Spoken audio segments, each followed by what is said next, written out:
Go is bio, hai. Seo brian an seo ag léamh rint scéalta nuíochta don 8 mí bheitheh 2019 agus ní bheith tú ná an tad gan amachchas pictiúr thosach an New York Times an sin ach seirta an nó telgan tríthaiseach den bhuda a phléas an Taliban 8 milliún díobh hin an gréitin sin. Dintre seo ó am gichéide ach níl mór an lectrachis snáid agus nar éis ní lán nach rud a hálíonn betar úr sa bhliain. Clas an tulis.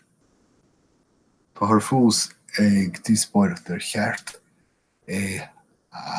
atógáil nó ágáil mar atá mar suirt cuimhnechan ar ilc an Taliban. Well, I ní gur chur Donald Trump an chunra núcleach idir America agus an Iráin ar neamhní tá an Iráin ag tuairt le fios go bhfuil siad san chun na teoranach a bhíochab ar seimhriú uranium a bhriсе a háú. Is cosúil go an dá hir ag go réaba idir ó Achrain nó Kashmirt. Nis níl na non-sunray ar eolastacham ach feictear domsa gur bé beartas na Stát Aontaithe blianáin a rinnean do máiste seo. Cibé tá an Iráin cóngracht an sáú conartha inis agus arnó ceir tá an tuachtar an Trump dhéanana ag chuir trúpaí breise isteach sa cheantar míle sa chás seo. Ba dhé uranium nó seimhriú uranium ceann de mhór ghinéanaí an chonartha agus beitlim gur áhan Iráin ag chlaid leis na téirmí fiú agus na Stáit Aontaithe tar éis cúlú siarmhaid ach feictear inis gur leasc leis an Iráin fanacht leis. Tá Klaus-an éigean gan leis céil arsúl buin charachtar Michaela Sousa. Feicteoirí go minic ar an Itilín is tionchra chunig mé an focail sin méideanaí agus dúirt fin gaithe mé úsáid. Agus siirtá inti in áíre ná charachtar lectrónach a chur an cólacht Calvin Klein ar líne.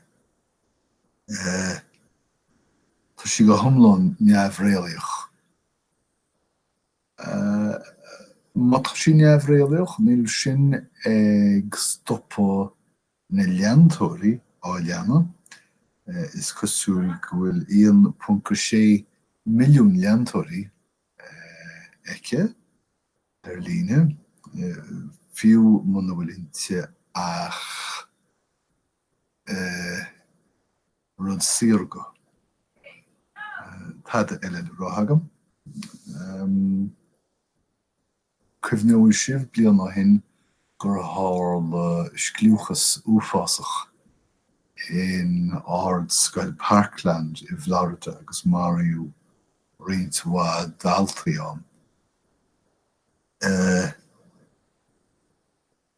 I measc na naine a tháinig slánas bhí Kyle Kashov agus heas sé amach ó na undra meile mar chaméadach a chosan go láitir an dar lesú fiú agus a cháirte scoile ag slóga chun rialachan nua a leagan síos ar ghonaí.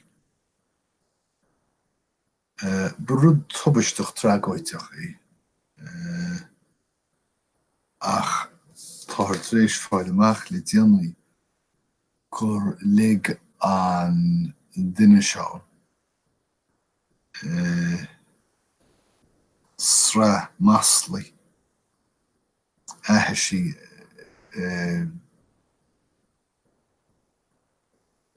cineocha sílim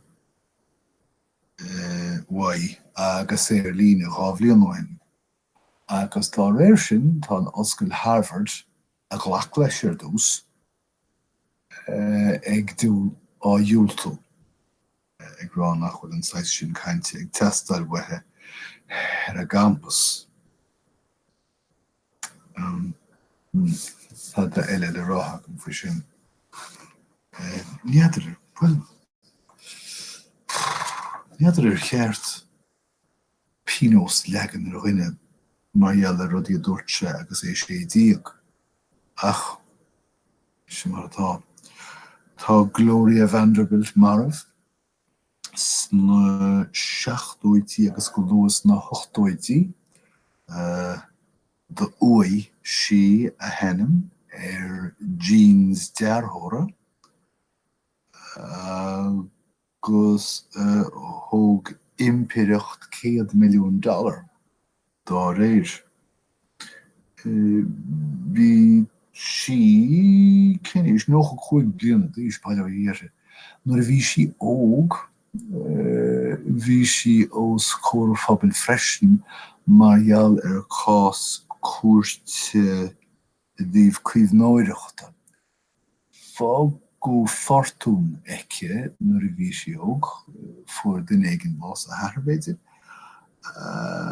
ach thosa a máthir caithfh an airgid go sréan agus nuair a chonig a hentín seo chuir sí in aghaidh na máthir agus tharla cás cuairte cuimhneoireachta. Man na bhfuil do na mór an cháil an mháthir an cás. Is mailim an ceanlíne ben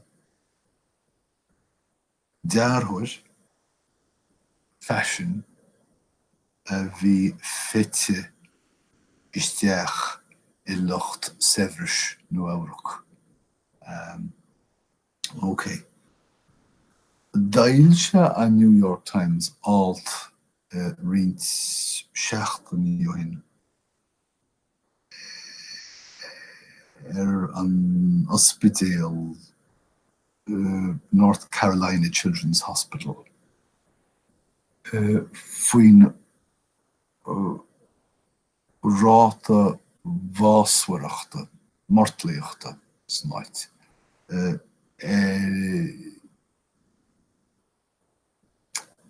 In Obraidí Áirithe bhí isteach samach le chuige fan géad de na páistí a fáil bháis. Agus is léir gur á duine de na máinmhaoileaí buairtha faoi seo agus gur sceise an teolas leis na meáin. Well, tá mánlíocht crí chur filmrééis an ospidéal sin. Go dtí go gríoch nó for fistruúcháin Stáit agus federálach. Agus is cosú bhfuil grúpa seineolathe ón tífa má a dhéanana go príomhhaiteach frisin. Fuair Mohamed Morsi bás sa chuirt na tíonaí. Ní léonne chu ceiste faoi seo. Úfás amach. Líne óga is mó atá ag agódíocht in Hong Kong, cearúir. Ní bhuaithe Paul Manafort Rikers Island. Tá éifigach federálach tar éis a hoc ladar a choristeach sa scéal agus cneofar Paul Manafort ír bhainisteoir feachtas táchaíochtta Donald Trump I brisún federálach agus ag tuairt aghaidh ar chúiseannaí in Nuachtach. Níor hiigme an scéal sin go baileach go dtí go fachas dom gur príosún Stáit I Rikers Island in Nuachtach. Ach tá Manafort á chuineáil faoi láthir ag a rialtas federálach. Tá seanad Nuachtach tar éis cead a chóirt do inimirchaí gan fápéir ceadúnas timána áil. Sin choírionta seo. Tá a gráin seo I dtíobh ránúcháin, réamh ránúcháin don séasúr atá I teacht sa chiisfeil. Má an tú ránúcháin ifir a dó, go gríocht nóid tú an rud díomach agus melta. Is heicem céim fá. Is fachas an talta seo fud na háite, Madrí agus na súile móra mealachacha sin. Céird is bunús leis, bhfuil is cosúil go bhfuil matan faoi le ag Madra dhéanann seo, agus gur orbar an matan seo margheall ar an cuimhneas idir Dhaoine agus Madra a dás leis na mílte blianta. Well, tá cólachtaí ag rá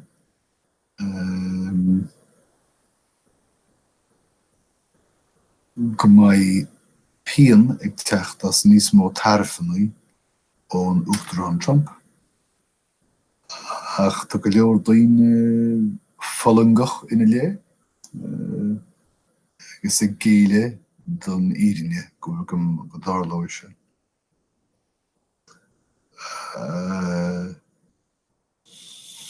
Tá eapanaí ábharbairt I California do dhaoine atá faoin iomar go stras. Ní seacm cit gin an na eapanaí seo. Tá ceoldrám in Nuachtach faoi láthair tar ben a strange loop agus fág for lúchaireach míháasta corathe. Ní seacm cé mar a hálíonn sin gur féidir le ceoldrám a riméad crá agus choiríocht chorarta an amcin ach sin mar atá. Ní léon nach go deasta agam ná drochachail a chuid. So fág cí mé rudaí mar sin agus tásúla agam go mbeidh ag chaint arís sa a bhaid idir an dálín guim ra dé oribh go léir. Slán leis.